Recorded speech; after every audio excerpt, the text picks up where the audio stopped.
சபையில இடம் பிடித்திருந்தாலும் தாவேக அரசினுடைய தவறை நாங்க சுட்டிக்காட்டோம் சொன்னீங்க. கர்நாடகாவை சேர்ந்த ஒருவரை இன்னைக்கு வந்து டெல்லி பிரதிநிதியா செலக்ட் பண்ணியிருக்காங்க.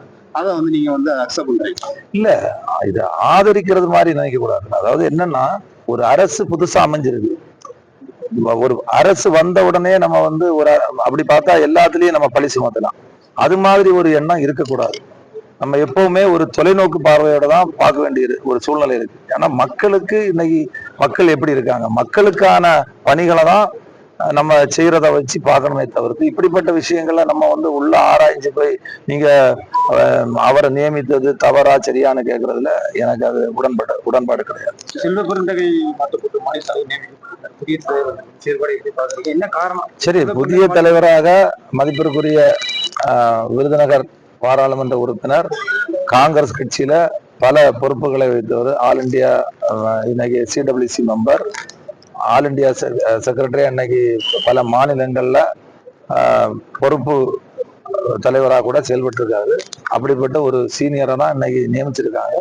அதனால எங்களை பொறுத்த வரைக்கும் புதிதாக தமிழ்நாடு காங்கிரஸ் கமிட்டிக்கு மதிப்பிற்குரிய மாணிக்கம் தாகூர் அவர்களை நியமிச்சிருக்காங்க. அதுக்கு எங்களுடைய பாராட்டுகளை தெரிவிச்சிருக்கோம்.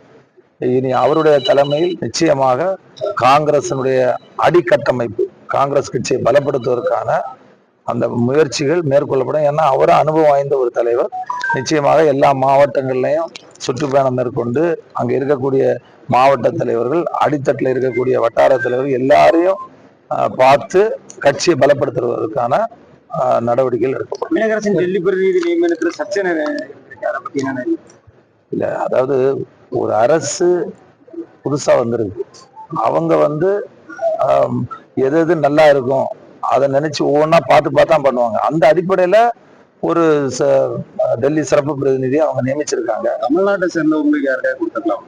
இல்ல, தமிழ்நாட்டை சேர்ந்தவங்களுக்கு கொடுக்கலான்னு சொல்லுது எல்லாரும் சொல்றாங்க. பட் ஒரு அரசு வந்து ஒண்ணு நியமிச்சு அதுல வந்து ஒவ்வொன்றும் அப்படி பார்த்தா குறை கண்டுபிடிச்சிட்டே இருக்க வேண்டிய ஒரு சூழ்நிலை வரும். ஒரு அரசு சிறப்பா செயல்படணும், தமிழ்நாடு மக்களுக்கு இந்த அரசுனால நல்ல திட்டங்களை தீட்டணும், மக்கள் பாதுகாப்பா இருக்கணும், மக்களுடைய வாழ்க்கை தரம் உயரணும் தான் நாங்க பார்ப்போம்.